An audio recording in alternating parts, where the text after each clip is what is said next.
سبيل الدموع سبيل مريح، تنهدى يا صاحي كي تستريح وبث الدعاء.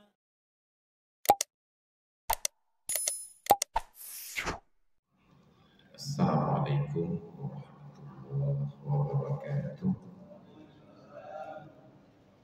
Alhamdulillahi rabbil alamin, wal aqibatu lil muttaqin, wa la udwana illa 'alal zalimin, wa la hawla wa la quwwata illa billahil aliyyil azim.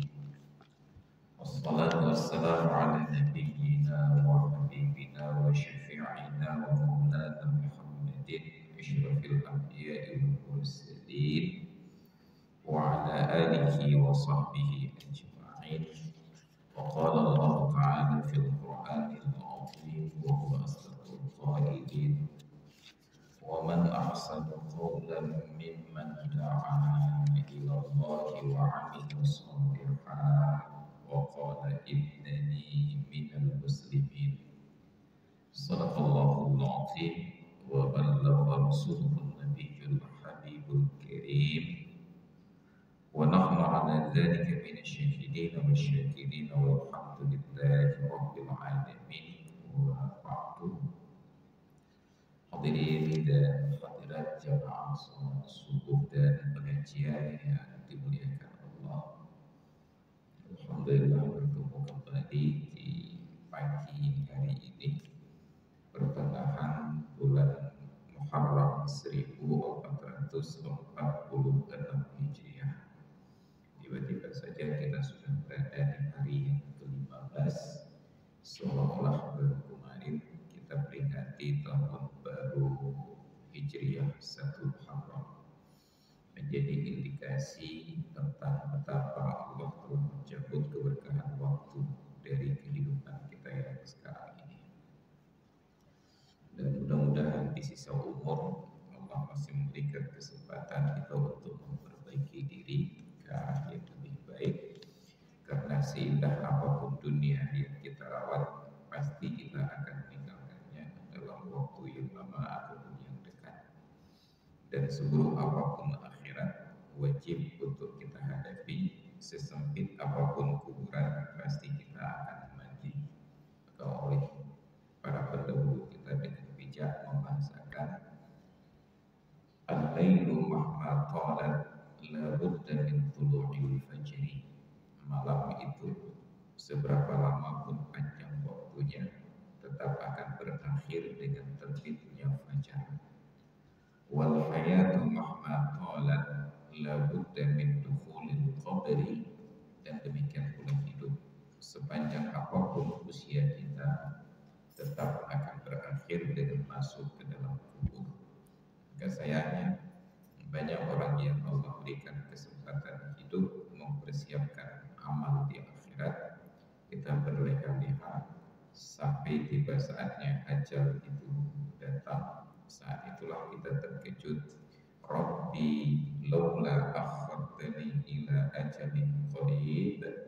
Kita bertanya kepada malaikat, langsung kepada Allah, wahai Tuhanku, kenapa tidak Engkau tunda kematianku sebentar saja, ila ajalin qarib. Apa tujuan durasi waktu yang sebentar yang kita minta kepada Allah? Bukan untuk umrah dan haji, karena durasi waktunya panjang. Bukan untuk puasa sunat, karena waktunya sepanjang siang. Bukan pula untuk tilawah Al-Quran dan lain sebagainya. Tetapi penyesalannya adalah fa'as-saddaqah, saya ingin bersedekah. Di dalam kantong saya masih ada uang 1.000 rupiah lagi belum saya sedekahkan. Di dalam lemari saya masih ada banyak pakaian yang tidak saya gunakan yang belum saya sedekahkan. Di dalam kepemilikan saya masih ada tanah sekian petak yang belum saya wakafkan.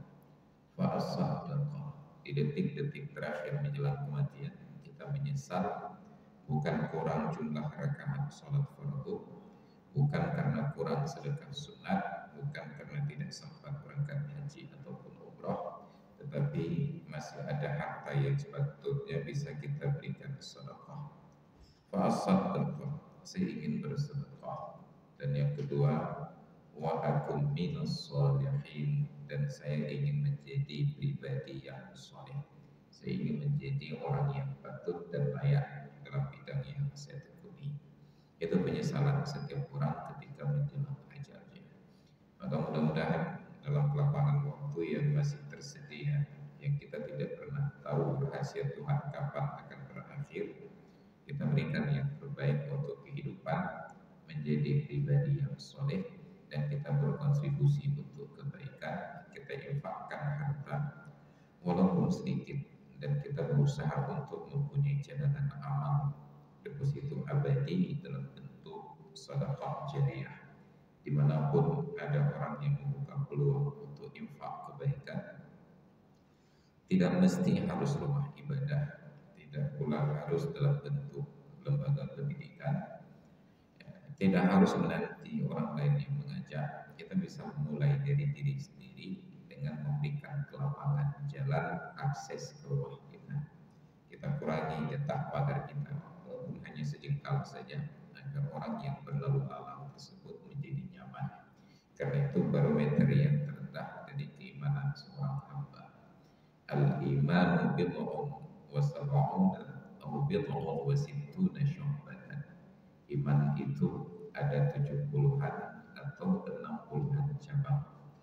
Fa'afdaluha qawlu la ilaha illallah. Cabang iman yang paling utama adalah mengucapkan la ilaha illallah. Wa adnaha, dan cabang iman yang paling rendah, yang paling terjangkau adalah imatatul adza anit thariq, menghindarkan gangguan dari jalanan.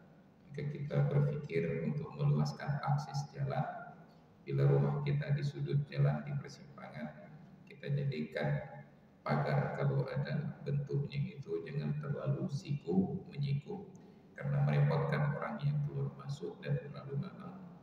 Bila dalam keseharian kita ingin parkir kendaraan, maka berpikirlah agar kendaraan kita yang berhenti tidak merepotkan kendaraan yang berjalan. Tapi sayangnya sudah 20 tahun syariat Islam di Aceh, persoalan cabang iman yang paling rendah ini saja belum terurus sama sekali dan belum tersentuh.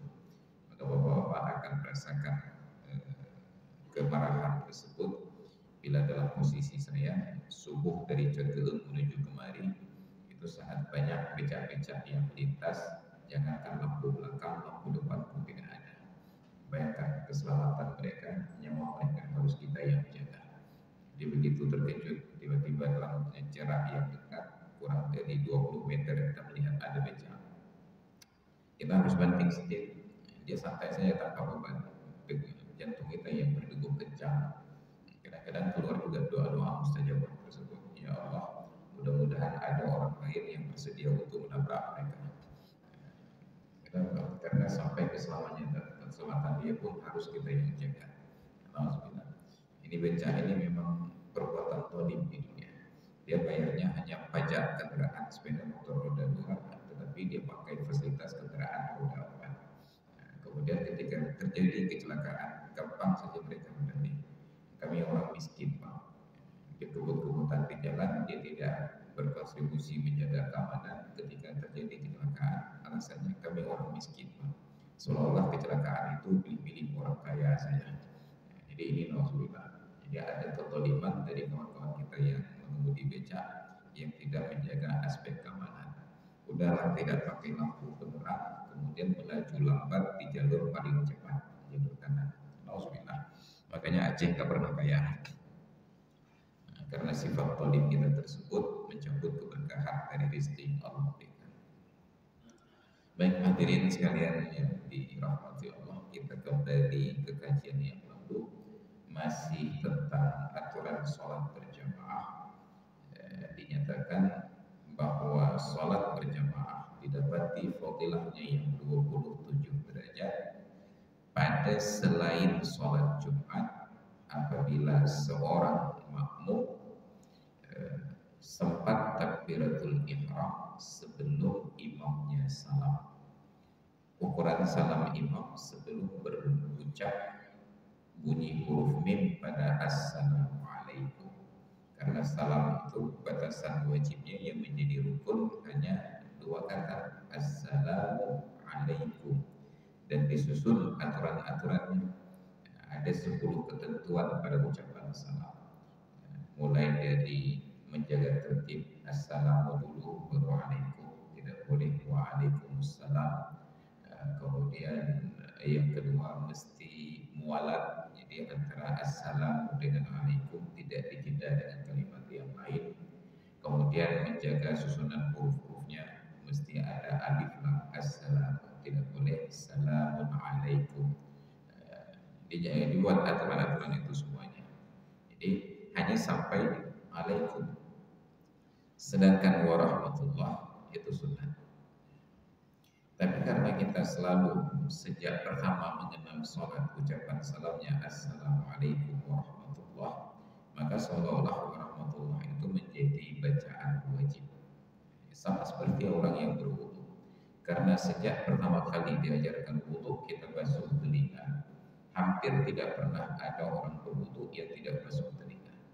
Jadi terkesan seolah-olah basuh telinga pada saat wudu itu adalah kewajiban. Itu juga menjadi rukun. Padahal bukan basuh, mengusap telinga. Karena basuh itu menggunakan air, sedangkan mengusap hanya dengan tangan yang lembab. Jadi ada filosofi yang tinggi yang diajarkan oleh Nabi, yang kemudian dinerasikan oleh para ulama, bahwa pada telinga itu bukan tempat bermain air, tetapi tempat membersihkan dengan menggunakan organ yang lembab. Kenapa? Baru belakangan kita paham ketika sudah ada kedokteran modern, termasuklah yang bidang hati, telinga, hidung, dan tenggorokan. Mereka berpesan agar jangan meneteskan air secara langsung ke dalam telinga. Biasanya saat kita mandi keramas tanpa sengaja air masuk ke dalam telinga, saat kita bergerak naik dan turun itu terdengar suara berdengung dan sangat mengganggu. Sebahagian besar di antara kita mengambil jalan pintas. Kita pancing air itu keluar dengan memasukkan air yang lain. Kita miringkan kepala, kita tetes. Dan ternyata oleh dokter THT sangat tidak menyarankan praktek tersebut, sebab tetesan air yang jatuh bila langsung mengenai gendang telinga itu tekanannya sangat berat, dan itu bisa merusak gendang telinga, bisa menimbulkan infeksi. Dan kalau sudah terjadi infeksi telinga itu ada potensi untuk yang dalam bahasa Inggrisnya disebut dungki. Jadi infeksi telinga mengeluarkan cairan nanah tersebut. Itu kalau sudah terjadi, kita baru di simpang 5 aromanya sudah tercium sampai kemari. Dan bila itu terjadi, maka menghadiri sholat berjamaah hukumnya menjadi makruh. Kenapa? Karena dalam hadis Nabi menyatakan, la yaqrubanna masajidana hadza al-khaluful fam. Jangan sekali-kali mendekati masjid kami ini orang-orang yang mulutnya berbau. Maka dimakruhkan hadir salat berjamaah bagi orang yang tidak membersihkan rongga mulut, siwak. Tapi siwak ini pun lama-kelamaan dipersempit maknanya menjadi hanya gosok gigi saja.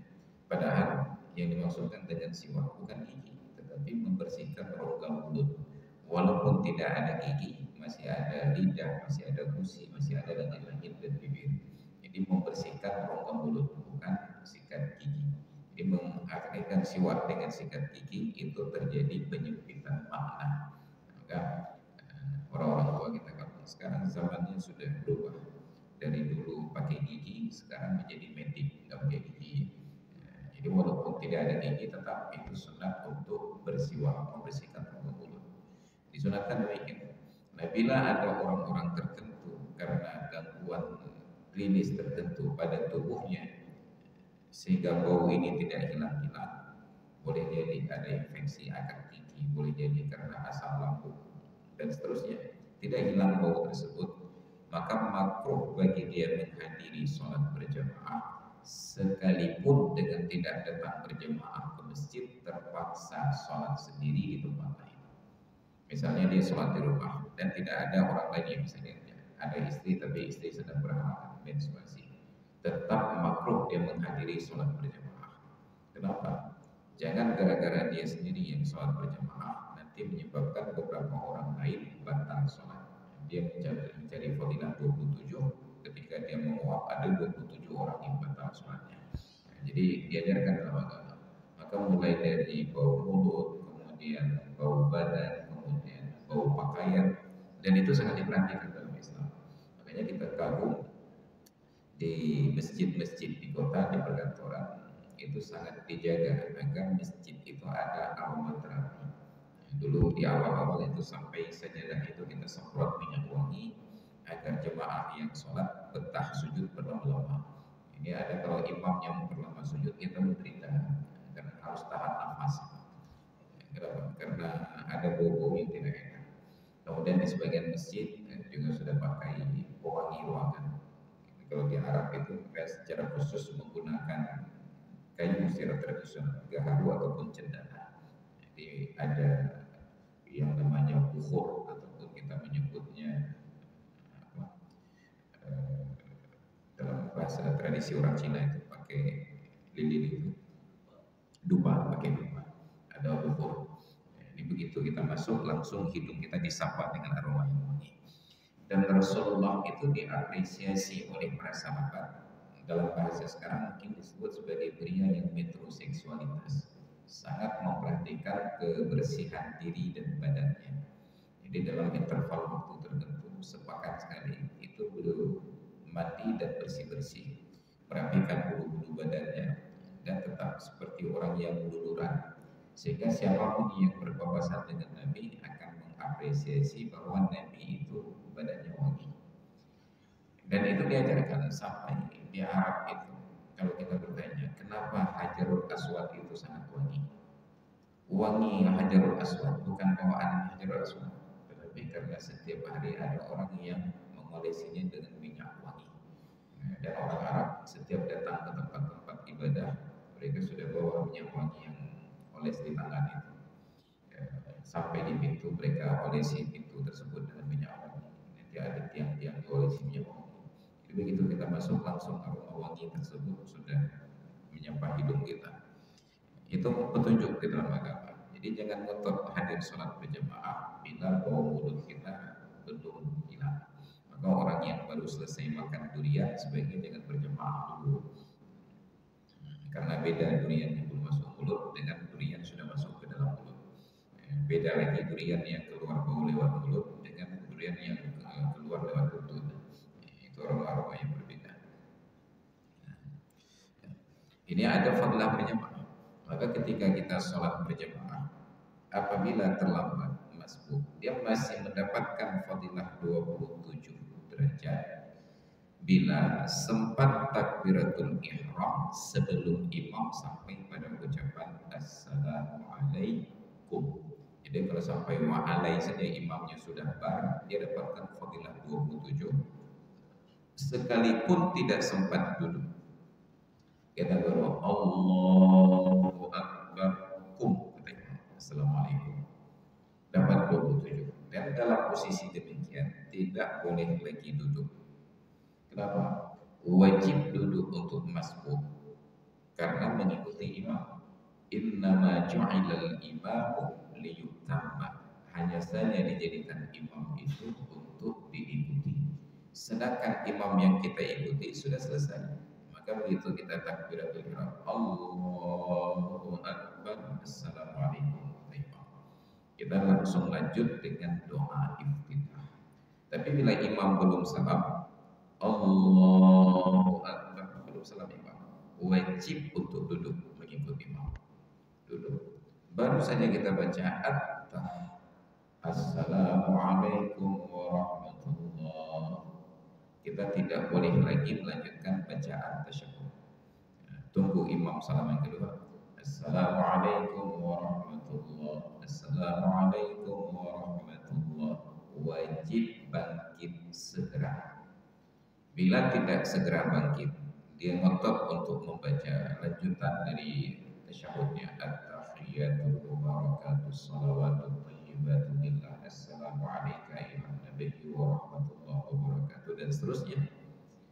apabila dia tahu secara peraturan tidak boleh dan sengaja dia lakukan, batal sholatnya. Maka bagi makmum yang masbuk, yang duduk di rakaat yang tidak seharusnya dia duduk kalau sholat sendiri, kenapa dia duduk? Karena mengikut imam. Maka apabila imam salam, dia wajib segera berdiri. Tetapi apabila dia duduk tasyahud mengikut imam pada rakaat yang seharusnya memang sunnah baginya untuk duduk tasyahud awal, maka diizinkan untuk membaca tasyahud sampai selesai walaupun imam sudah salam. Misalnya kita baru rakaat pertama, imam rakaat terakhir. Di rakaat pertama enggak ada duduk tasyahud. Tapi karena imam sudah rakaat terakhir, imamnya duduk tasyahud, kita wajib duduk tasyahud. Salamnya imam, Assalamualaikum warahmatullahi. Tunggu salam kedua. Assalamualaikum warahmatullahi. Wajib segera bangkit. Kenapa? Karena kalaulah bukan sebab ikut imam, sungguh kita tidak boleh duduk di situ. Nah, beda halnya bila imam rakaat keempat atau rakaat ketiga sholat maghrib, sedangkan makmum ini yang masbuk di rakaat yang kedua. Imam rakaat keempat sholat maghrib ataupun rakaat ketiga sholat maghrib, makmum rakaat kedua. Makmum ini kalaupun bukan karena ikut imam, dia tetap disunatkan duduk tasyahud. Maka duduklah dia mengikut imam. Salam imam, Assalamualaikum warahmatullahi. Assalamualaikum warahmatullahi. Makmum ini tetap boleh lanjut duduk sampai selesai bacaan tasyahud. Aturan berikutnya, apabila di rakaat pertama masbuk ikut imam yang posisinya sedang duduk tasyahud ataupun sedang sujud ataupun sedang rukuk, kalau sedang rukuk ya, ataupun sedang rukuk, maka bila makmum ini berdiri untuk rakaat yang pertama, tidak lagi disunatkan baca doa iftitah. Jadi doa iftitah itu hanya sunat bila rakaat pertama ini posisi kita berdiri. Bila sudah diawali dengan duduk setelah takbiratul ihram ataupun sujud setelah takbiratul ihram, baru bangkit berdiri karena mengikut imam, doa iftitah tidak lagi disunatkan, tapi lanjut kepada Fatihah. Ini pada sholat selain daripada sholat Jumat.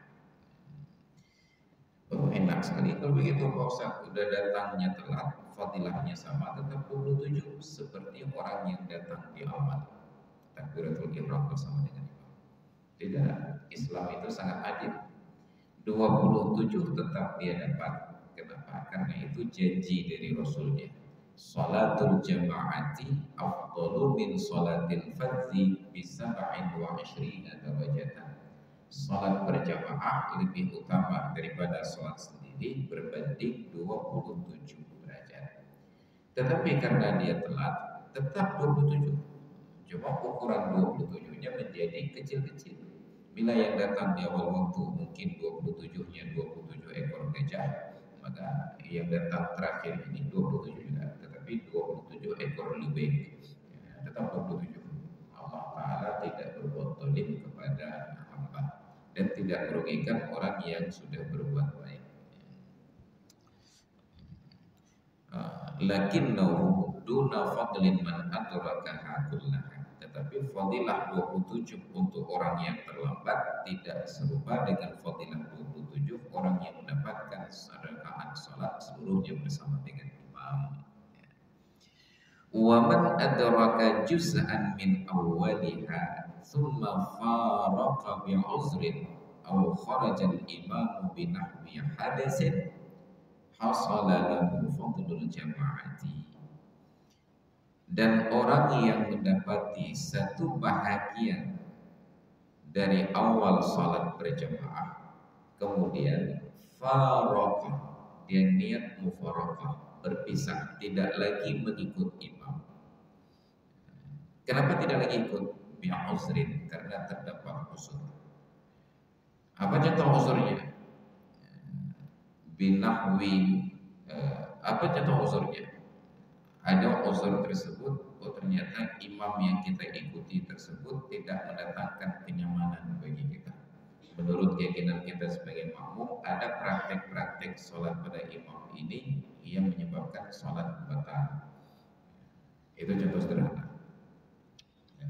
Maka makmum ini niat farag dari imam, ataupun keluar imam dari sholat dengan seumpama hadas. Imamnya sedang sholat, tiba-tiba keluar kentut, keluar imamnya dari sholat, makmum melanjutkan sholat sendiri-sendiri, misalnya tidak ada imam pengganti. Dalam kasus tersebut, hasala lahu fadlul jamaati, makmum ini tetap dapatkan fadilah sholat berjamaah. Tapi bila makmum niat mufarakah dari imam tanpa uzur, walaupun dia sudah berjamaah sampai dengan rakaat ketiga atau rakaat keempat, lalu dia niat mufarakah dari imam tanpa uzur, maka hilang semua fadilah 27 derajat tersebut. Mana contohnya? Ada orang yang sholat berjamaah sampai pada rakaat yang keempat, sholat duhur, asar, isya umpamanya, yang seharusnya imam duduk tasyahud akhir lanjut dengan salam, ternyata imamnya lupa, dia lanjut rakaat yang kelima yang menurut dugaan imam itu rakaat keempat. Makmum tahu ini sudah rakaat keempat, kok imamnya bangkit berdiri? Maka ada ketentuan sunnah kepada makmum, bukan wajib. Sunnah kepada makmum ini mengingatkan imam dengan ucapan tasbih subhanallah. Ternyata imamnya enggak, dia tetap lanjut, ataupun imamnya sangat yakin kebenaran ijtihadnya, maka imam lanjut rakaat kelima, makmum tetap bertahan pada posisi duduk tasyahud. Nah pertanyaannya, bagaimana tindak lanjutnya? Diberikan dua alternatif solusinya. Solusi yang pertama dan paling utama, makmum yang melihat imamnya sudah menambah rakaat di dalam sholat, mungkin karena satu dan lain sebab, tetap bertahan pada posisi duduk tasyahud sampai imamnya duduk tasyahud akhir. Jadi imam ini sudah bangkit berdiri rakaat kelima, dia baca Fatihah, dia rukuk, dia i'tidal, dia sujud, dia duduk antara dua sujud yang kedua, duduk tasyahud akhir. Imamnya baca tasyahud akhir, salam imam, baru salam makmum.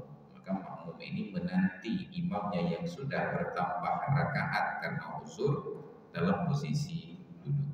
Nanti salam setelah salam imam. Atau yang kedua, kemungkinannya makmum ini begitu tahu imamnya sudah menambah rakaat, maka dia niat farag dari imam. Imamnya bangkit berdiri, dia tetap lanjut tasyahud dengan niat mufarakah dan langsung salam. Tetapi yang kedua ini menghilangkan fadilah 27 derajat. Udah dari awal sampai menjelang akhir bersama dengan imam, sama seperti orang yang download file dari internet sudah 99%, tiba-tiba listriknya padam, itu habis direset kembali. Jadi itu contoh kasus pada sholat berjamaah. Itu selain daripada sholat Jumat. Ammal Jumu'atu, adapun pada sholat Jumat, fala tudraku, maka tidak didapati fadilah 27 derajat illa bi raka'atin, tidak didapati fadilah jamaah kecuali apabila sempat satu rakaat dengan imam. Kama ya'ti, sebagaimana nanti akan dijelaskan pada persoalan sholat Jumat. Jadi sholat Jumat itu salah satu ketentuannya adalah berjamaah di rakaat yang pertama.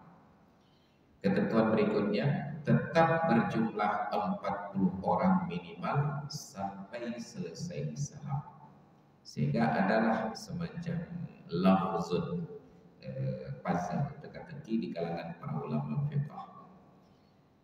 Ada seorang yang sedang makan siang di rumah, batal sholatnya. Orang ini sedang makan siang di rumah, tapi batal sholatnya gara-gara di masjid ada yang kentut. Bayangkan, di masjid ada yang kentut, yang sedang makan siang di rumah batal sholatnya. Ya, demikian. Apa urusannya orang sedang makan siang batal sholat gara-gara di masjid ada yang kentut? Padahal dia tidak lagi sedang sholat, sedang makan siang. Tapi bisa batal sholatnya gara-gara di masjid ada yang kentut. Itu pikir para ulama. Akhirnya mereka dapat jawaban. Ternyata mereka sholat Jumat pas 40 jumlah orangnya berikut dengan imam. Mereka buat kesepakatan. Ini kita rakaat pertama saja berjamaah ya. Begitu bangun rakaat kedua silahkan selesaikan sholat masing-masing. Karena kata imam saya buru-buru mau ke bandara ditunggu pesawat. Sedangkan jamaahnya ingin sholat Jumat itu tenang dan santai. Jadi imam hanya sempat memfasilitasi rakaat pertama. Maka sepakatlah mereka sholat Jumat, khutbah, masuk rakaat yang pertama berjamaah. Begitu bangun rakaat kedua, imam hanya baca Fatihah, rukuknya tidak sujud sampai selesai salam, dia berangkat. Makmum yang 39 orang yang tersisa menyelesaikan rakaat yang kedua itu masing-masing sesuai dengan seleranya. Ada yang lapar, dia baca Fatihah, dia baca surat pendek, rukuknya tidak, sujud, duduk terduduk, sujud, duduk tasyahud, salam, dia pulang ke rumah, dia makan. Ada yang ingin menyelesaikan sholat Jumat itu dengan bacaan yang panjang sambil ulang-ulang hafalannya di dalam sholat. Dia perpanjang bacaan sampai kawannya yang sudah selesai ini sedang menikmati makan siang. Belum sempat dia salam dari sholat Jumat, tiba-tiba keluar kentut. Batal sholat orang yang ke-40 ini, enggak sempat selesai. Maka semua 39 orang yang tadi sholat Jumat dengannya batal sholat. Termasuk imam yang sedang dalam penerbangan di pesawat. Maka kata para ulama, ada orang yang sedang makan siang di rumah, batal sholatnya gara-gara di masjid ada yang kentut. Rupanya sholat Jumat. Maka Jumat itu mensyaratkan di rakaat pertama berjamaah, di rakaat kedua tetap ada jumlah jemaah minimal 40. Bila kurang satu saja dari 40, maka tidak sah Jumat. Maka nanti dalam ketentuannya, bila di Nesu Jaya ini hanya ada 40 orang ahli Jumat, enggak ada orang lain, hanya 40 orang keluarga baru yang baru saja kawin, kalaupun ada anak masih kecil-kecil belum balik, hari Jumat mereka sudah sepakat melaksanakan Jumat di tempat pemukiman yang baru. Maka bila hanya ada 40 orang ahli Jumat, maka di hari Jumat haram salah seorang di antara mereka untuk sholat Jumat di masjid yang lain. Kenapa? Gara-gara dia keluar seorang ke masjid yang lain, di kampung tempat tinggalnya tidak bisa dilaksanakan Jumat. Kenapa? Karena kuota 40 orang tidak terpenuhi, hanya ada 39 orang. Ini kasus pada Jumat. Jadi kembali ke fadilah tadi. Apabila sempat satu rakaat dengan imam pada sholat Jumat, maka makmum ini dapatkan fadilah jamaah dan fadilah Jumat. Pertanyaannya, bagaimana batas mendapati fadilah satu rakaat dengan imam? Apabila sempat takbiratul ihram dan rukuk bersama-sama dengan imam di rakaat yang kedua sholat Jumat. Sebab siapapun makmum yang masbuk, bila dia sempat takbiratul ihram dan rukuk bersama-sama dengan imam, dia dapatkan rakaat tersebut. Jadi kita sampai ke masjid, ya, begitu kita berdiri di dalam saf, imamnya rukuk, Allahu Akbar. Maka makmum yang masbuk yang baru sampai ini sunat segera takbiratul ihram dan segera rukuk. Allahu Akbar, Allahu Akbar. Nah, takbir yang pertama takbiratul ihram wajib, sedangkan takbir yang kedua untuk rukuk itu sunat. Dia boleh sekali takbir saja, Allahu Akbar, dalam posisi berdiri langsung rukuk. Ataupun dia takbiratul ihram dulu Allahu Akbar dalam posisi berdiri, lalu takbir yang kedua Allahu Akbar dia rukuk.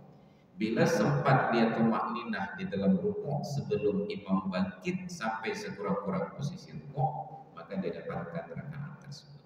Makanya imam ketika bergerak di dalam sholat takbirnya itu tidak dimulai ketika rukunnya sudah selesai, tetapi takbirnya dimulai ketika baru bergerak dari rukun sebelum dan berakhir ketika sampai ke rukun yang berikutnya.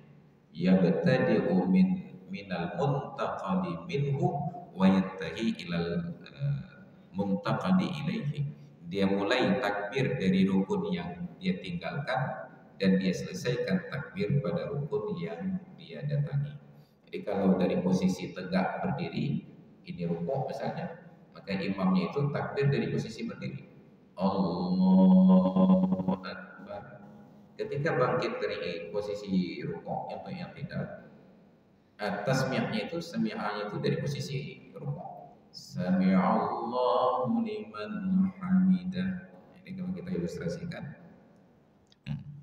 saat mau rukuk, imamnya itu takbir dari berdiri. Allahu Akbar. Sami'allahu liman hamidah. Kenapa? Agar kalau ada makmum yang masbuk, dia tahu saya sempat rukuk dengan imam. Tapi kebanyakan imam takbirnya itu ketika sudah berdiri tegak. Jadi ketika yang tidak, Sami'allahu liman hamidah. Ada makmum yang masbuk, dia takbiratul ihram ketika imam sedang rukuk. Setelah takbiratul Allahu Akbar, dia bergerak turun untuk rukuk. Dia amaman saja sampai dia posisinya benar-benar sempurna rukuk, baru terdengar suara imam, Sami'allahu liman hamidah. Dia berpikir bahwa dia sempat rukuk dengan imam. Karena apa? Karena imamnya mengucapkan sami'ah ketika dia sudah sempurna rukuk. Rupanya ketika imam memulai sami'ah, posisi imam sudah berdiri tegak. Satu rakaat hilang.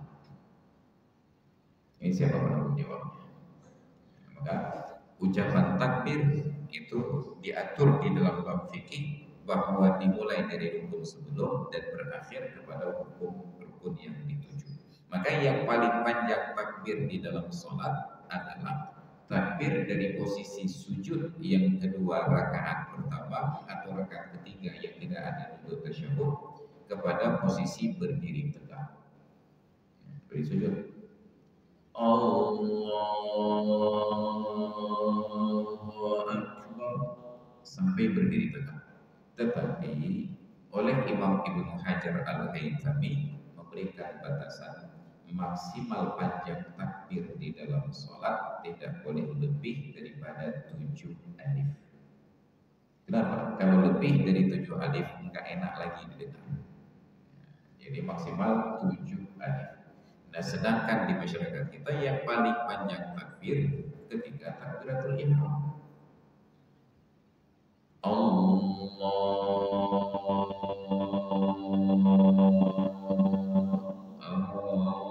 Akbar.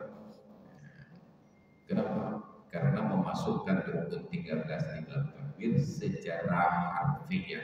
Ini artinya sambil mulutnya berucap Allahu Akbar, dalam hatinya menyebutkan rukun-rukun sholat, niat berdiri, takbir, berdiam, rukuk, i'tidal, sujud, duduk, terus sampai dengan sholawat dan salam serta tertib.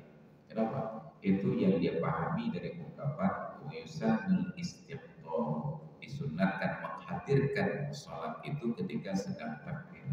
Padahal yang dimaksudkan di situ bukan menghadirkan rukun satu persatu, tetapi terbayang makna kata sholat dalam bentuk praktek ibadah yang kita pahami.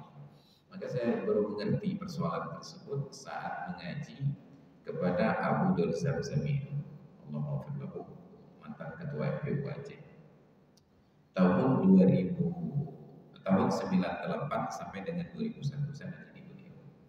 Jadi satu kali subuh dalam sesi tanya jawab, kami bertanya ke beliau, Abu, saya bertanya, Abu, gimana istighfar menghadirkan rukun 13 di dalam takbir? Beliau berikan penjelasan.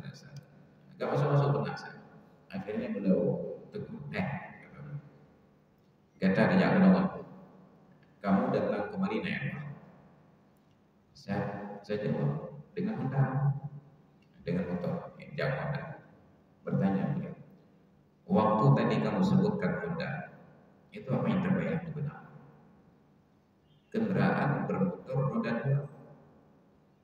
Enggak terbayang nggak kira-kira di benak kamu itu Honda, naban dua kok pakai velg, pakai aerodero, pakai puten, kemudian naban dalam, na mesin, na depan, na lampu, na sedang, na setir, na setir.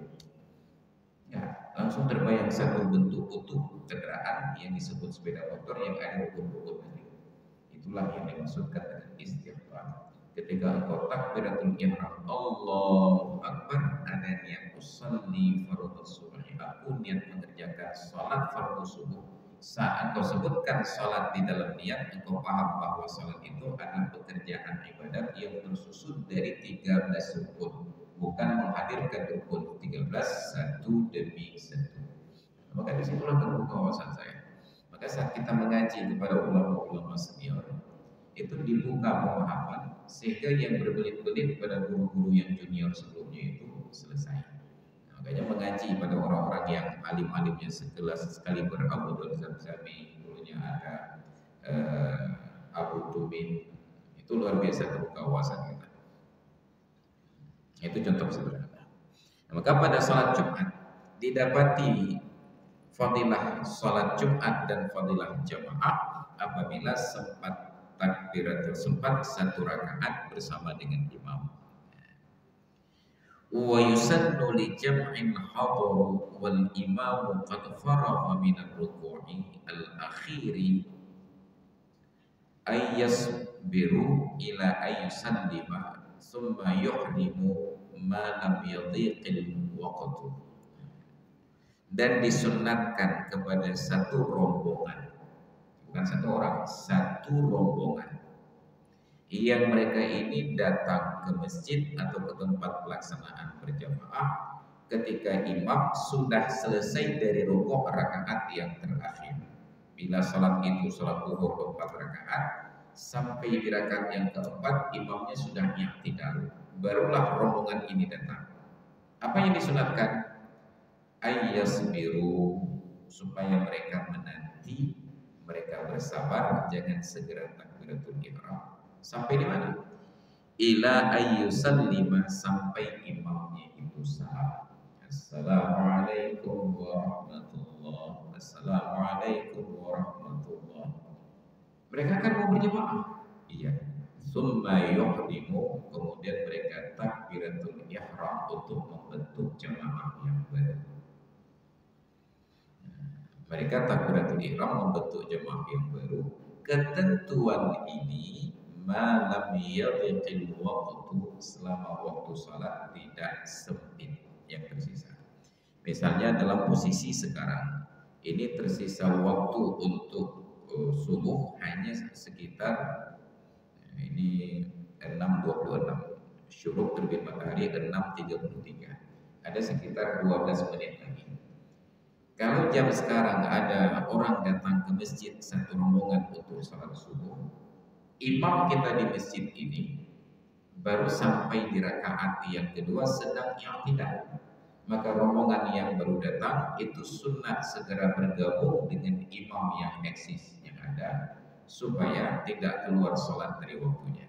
Tapi bila sampai ke masjid sekitar 15 menit yang lalu, setengah jam yang lalu, ternyata rombongan yang baru datang ini mendapati imam yang sedang memimpin sholat sedang di-i'tidal rakaat kedua. Dari mana dia tahu i'tidal rakaat kedua? Imamnya sedang baca qunut. Disunatkan kepada rombongan yang baru datang, 2 orang atau lebih ini, untuk bersabar dulu. Tunggu dulu imamnya selesai salam, nanti bentuk jamaah yang baru. Itu posisinya baru sedang i'tidal. Apalagi kalau posisi imam sudah duduk tasyahud akhir. Sedangkan di tempat kita, sebanyak apapun jemaah yang sedang antri berwudu di luar, kalau imamnya sudah posisi duduk tasyahud akhir, mereka berlari-lari masuk ke dalam untuk sempat takbiratul ihram sebelum imam salam. Kenapa tidak dinanti saja?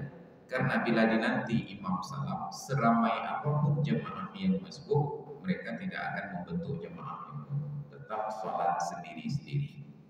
Kenapa? Tidak terbentuk tradisi seperti ini dan sulit mengulang. Saya pernah praktekkan dulu, pulang dari Sigli sholat Jumat, singgah di masjid SPN saya yang di tepi jalan itu. Maghrib sudah bubar jamaah, baru salam imam. Saya baru masuk. Karena baru masuk, saya juga ingin berharap salatnya jamaah. Saya berdiri tepat di depan mihrab, pakai kain sarung, pakai baju kemeja begini, sambil melihat ke arah pintu masuk. Berharap ada orang yang baru masuk yang bisa saya ajak berjamaah. Tapi setiap yang masuk pintu tengok ke tempat lain, takut saya ajak. Sampai 5 menit waktu berlalu, akhirnya saya terpaksa sholat sendiri. Apa yang terjadi? Curiga kita terlalu tinggi.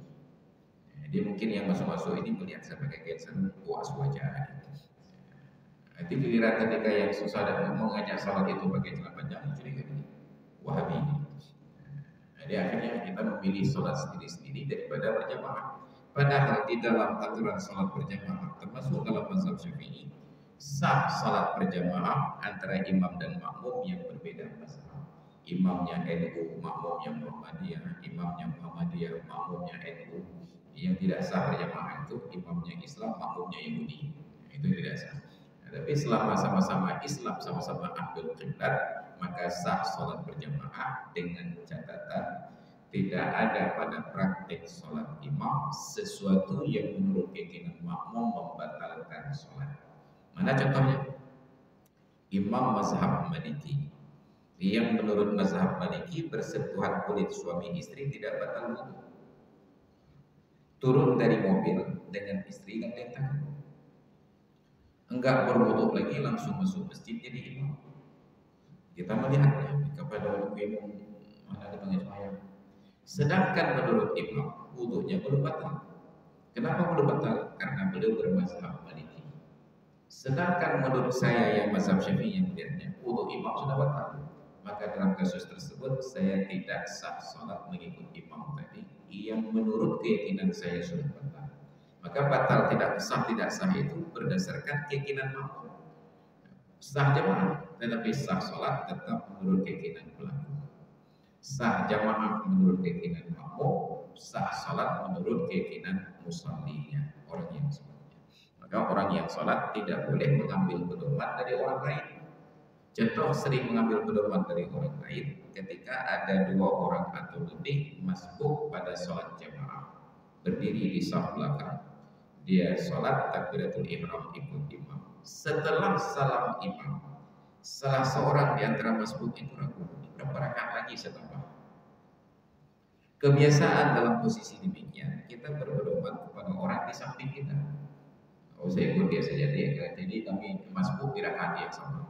Yang punya 20 rakaat, hanya 20 rakaat ke. Tidak boleh mengambil pedoman dari sholat orang lain. Kenapa? Tidak tertutup kemungkinan orang lain itu pun sedang ingin mengambil pedoman dari kita. Itu pokoknya cik berdoa. Jadi akhirnya saling dirikan. Jadi tetap sesuai dengan keyakinan masing-masing. Walaupun nanti setelah sholat ditegur, Ustaz, kok tadi 3 rakaat tambahnya?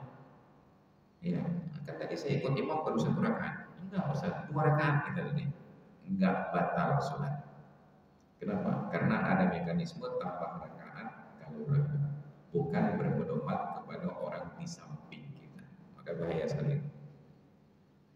Dia untuk orang yang datang ke jamaah satu rombongan 2 orang atau lebih, bila melihat imamnya sudah duduk tasyahud akhir atau minimal i'tidal rakaat yang terakhir, sunat menanti sampai imam salam baru memulai takbiratul ihram membentuk jamaah yang baru.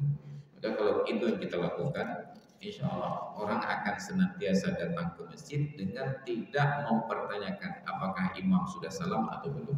Mereka yakin di masjid itu akan ada jamaah walaupun imamnya sudah assalamualaikum warahmatullahi wabarakatuh. Ketika selama ini kita belokkan kendaraan masuk ke karangan masjid, baru sampai di pintu atau di dalam pagar masjid, assalamualaikum warahmatullahi wabarakatuh. Apa yang terjadi? Kita yang masuk Allah maka bingung. Kita keluar lagi, nggak jadi singgah untuk sholat. Kenapa? Tujuan kita singgah untuk berjamaah. Tapi harapan kita tersebut tidak terwujud karena menurut kita setelah salam imam tidak ada lagi jamaah. Maka bayangkan kalau ada seorang yang penampilannya meyakinkan untuk jadi imam karena pakai baju gamis atau pakai baju kemeja, pakai kain sarung, pakai peci, yang menurut tradisi kita orang percaya ini cocok jadi imam. Dia sengaja untuk memulai takbiratul ihram pada rakaat imam yang terakhir. Apa tujuannya? Supaya nanti ada yang masbuk yang ikut ke dia. Atau sengaja dia menanti salam imam dulu baru dia masuk masjid. Kenapa? Agar ada satu orang atau yang lain yang diajak untuk berjamaah. Dan saya sering praktekkan demikian. Sehingga ketika kita salam, yang tadi saat memulai hanya ada satu orang makmum, begitu salam ternyata satu saf makmum. Bayangkan berapa orang yang kita selamatkan sholatnya bisa berjamaah karena kita sengaja menunda tadi untuk menyelamatkan mereka.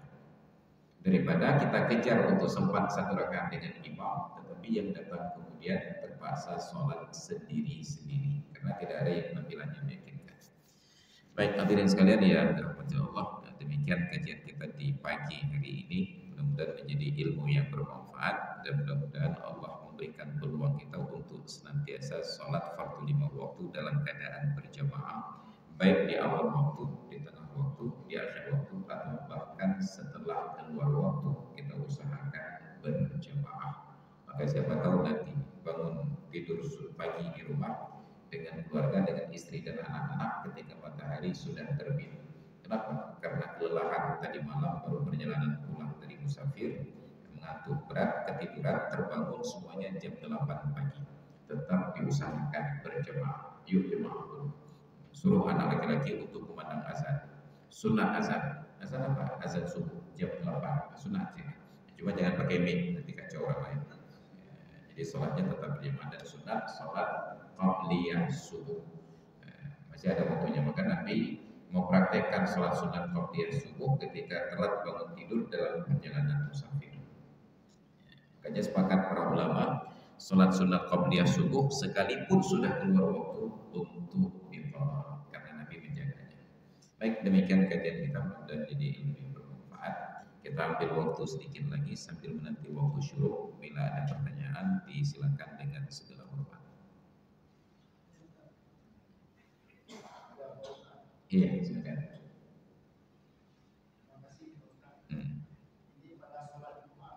Iya.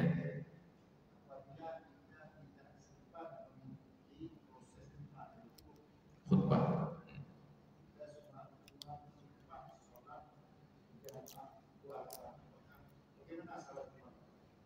Iya.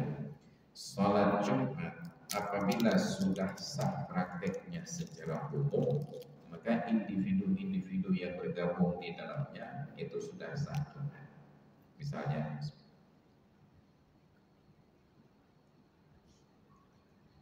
terpenuhi kuota 40 orang ahli Jumat. Mereka hadir memperhatikan khatib pada rukun-rukunnya dari awal sampai akhir. Lalu datang kita yang masbuk ketika imam rakaat kedua, bukan di awal, di rakaat kedua. Kita takbir Allahu Akbar, sah Jumat kita dengan syarat praktek Jumat itu secara umum sah. Tetapi apabila praktek Jumat itu tidak memenuhi syarat, bahkan kalaupun kita hadir sejak dari awal khutbah, tetap sholat Jumat itu tidak sah. Maka apabila sudah sah, jangankan kita yang laki-laki, bahkan yang jenis kelamin perempuan yang tidak wajib Jumat sekalipun sah untuk ikut. Jadi misalnya ada ibu-ibu di sekitar komplek ini, Pak Ustadz itu kan bangun masjid, kami juga meripih. Ini kenapa sholat Jumat cuma laki-laki saja, kami yang perempuan gak diajak. Tolong sediakan ruangan untuk kami ikut sholat Jumat dan mendengarkan khutbah khatib. Nah, ikutlah mereka. Orang perempuan tidak wajib Jumat, tetapi sepakat para ulama apabila orang perempuan di hari Jumat bergabung sholat Jumat dengan tempat yang sah Jumatnya, maka orang perempuan ini tidak wajib lagi sholat. Lalu kenapa ada orang laki-laki yang mengikut sholat Jumat yang sudah sah masih mewajibkan sholat zuhur? Ini apa nih? Bukan tidak boleh, tetapi mewajibkan yang tidak boleh. Jadi masalah setelah selesai sholat Jumat ya sholat zuhur lagi, silakan. Iya jangan saja. Ini sholat apa? Sholat zuhur. Kenapa sholat zuhur lagi? Wajib sholat zuhur lagi setelah Jumat. Itu yang tidak boleh.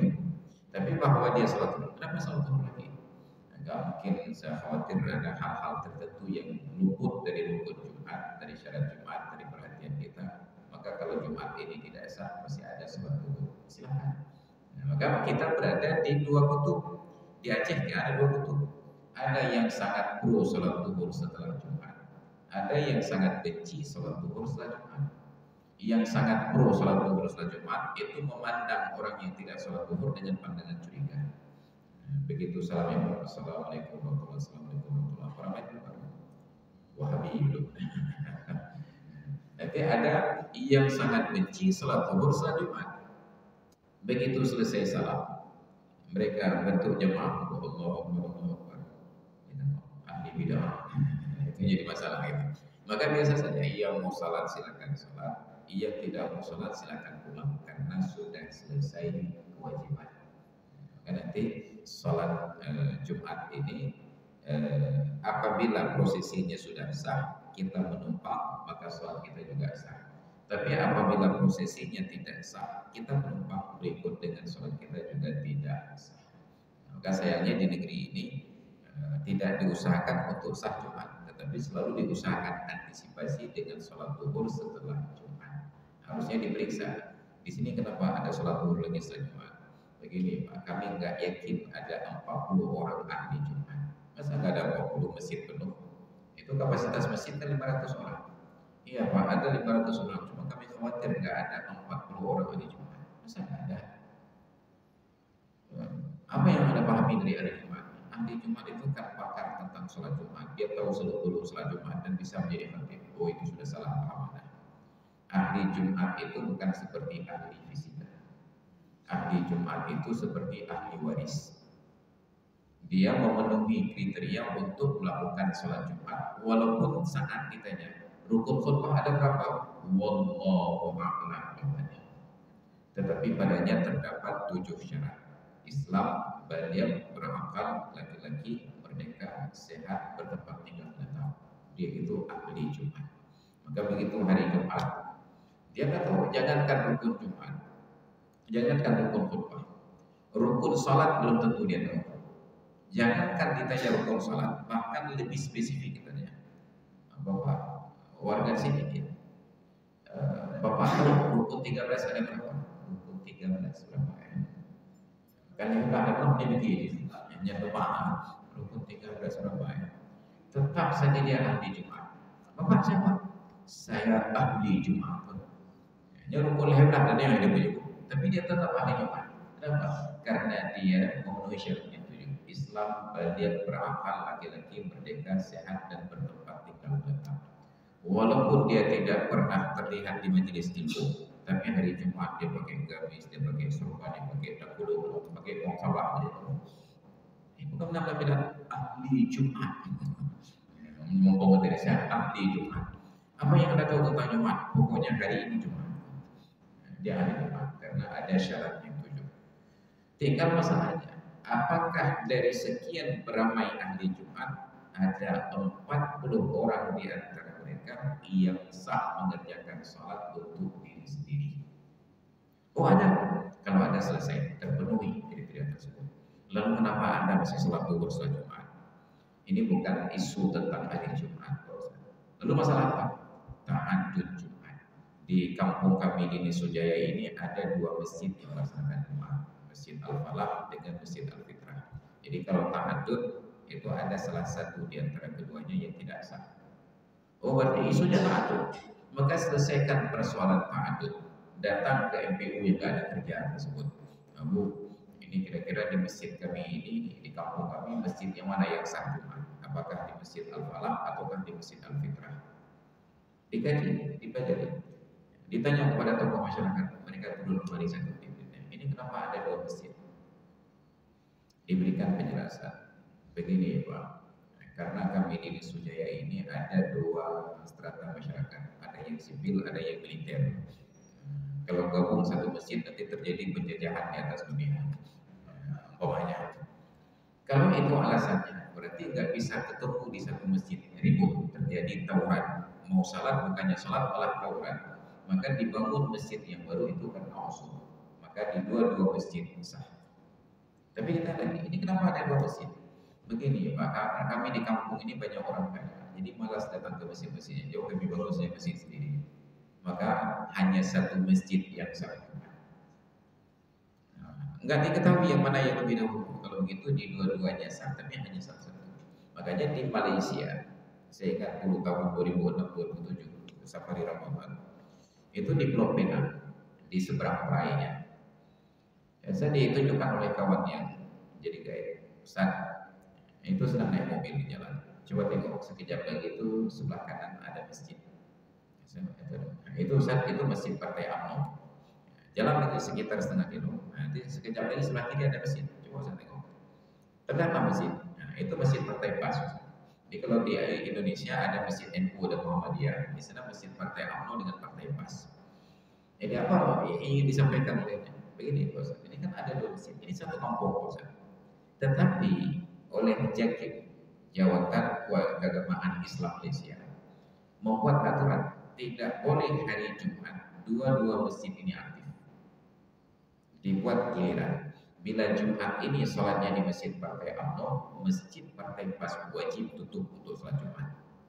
Tapi syaratnya Jumat depan masjid Partai UMNO tutup, sholat Jumatnya pindah ke masjid Partai PAS. Diatur negara hadir. Tapi di negeri kita negara tidak pernah hadir. Maka dulu ketika ketua MPU dijabat oleh almarhum Abu Ghazali Muhammad Syam, saya pernah bertanya ke beliau, Abu, itu kenapa di Pelma Darussalam di Fakultas Ekonomi ada Masjid Al-Mizan yang melaksanakan sholat Jumat? Oh ada. Kenapa diizinkan sholat Jumat? Beliau bertanya, siapa yang izinkan?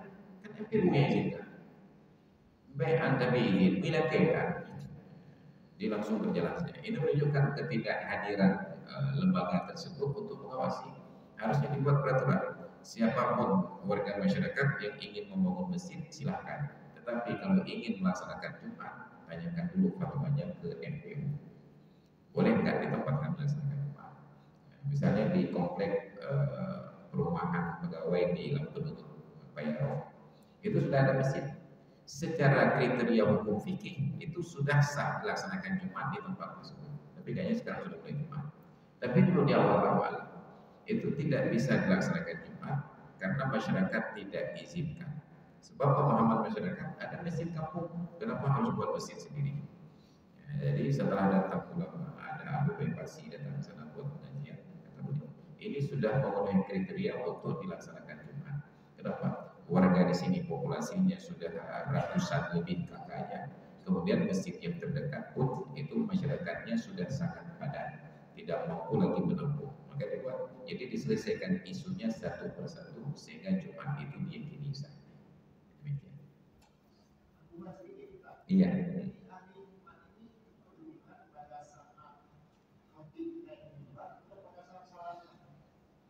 Ada dua pendapat. Yang muhtamadnya 40 orang ahli Jumat itu harus berada di dalam masjid dan memperhatikan rukun-rukun khutbah yang dibaca oleh khatib. Wajib ada 40 orang ahli Jumat ketika khatib memulai khutbah.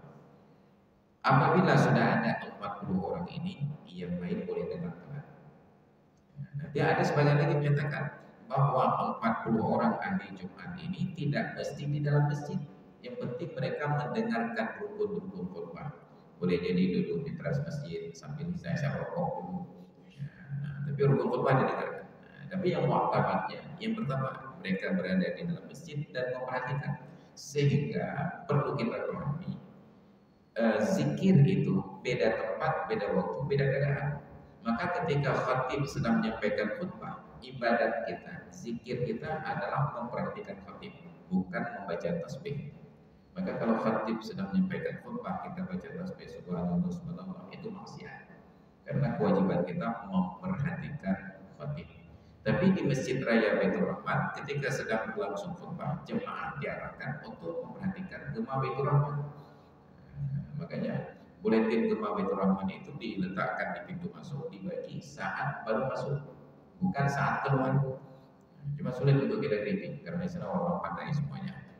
Jadi akhirnya jemaah ketika sedang berlangsung khutbah tidak fokus kepada penyampaian materi dari khatib, mereka sibuk mencari iklan sepeda motor sintet di. Akhirnya begitu selesai salam langsung dia telepon, Pak masih ada sepeda motornya.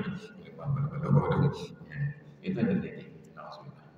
Baik, hadirin sekalian yang dirahmati Allah, demikian pengajian kita di pertemuan hari ini. Mudah-mudahan jadi ilmu yang bermanfaat. Wallahu a'lam bissawab wa ilaihil marji'un wal ma'ab. A'udzu billahi minasyaitonir rajim. Bismillahirrahmanirrahim. Alhamdulillahi rabbil alamin wassalatu wassalamu ala sayyidina Muhammadin wa ala alihi wa sahbihi ajma'in. Allahumma rzuqna fahman nabiyyin wa hifdzal mursalin wa ilhaman malaikatil muqarrabin. Allahumma 'allimna 'ilman yanfa'una wanfa'na bima 'allamtana wa zidna 'ilman wa fahman wa alhiqna bis salihin. Rabbana ighfir lana dhunubana wa liwalidayna warhamhuma kama rabbayana shighara.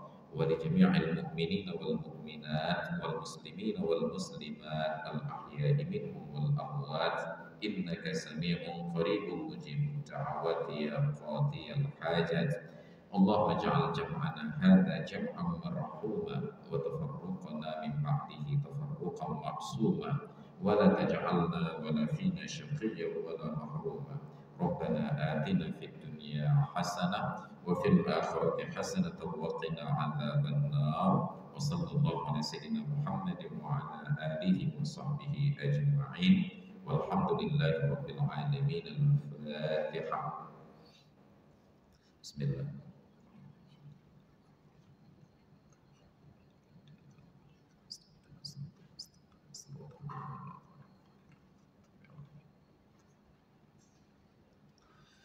صلى الله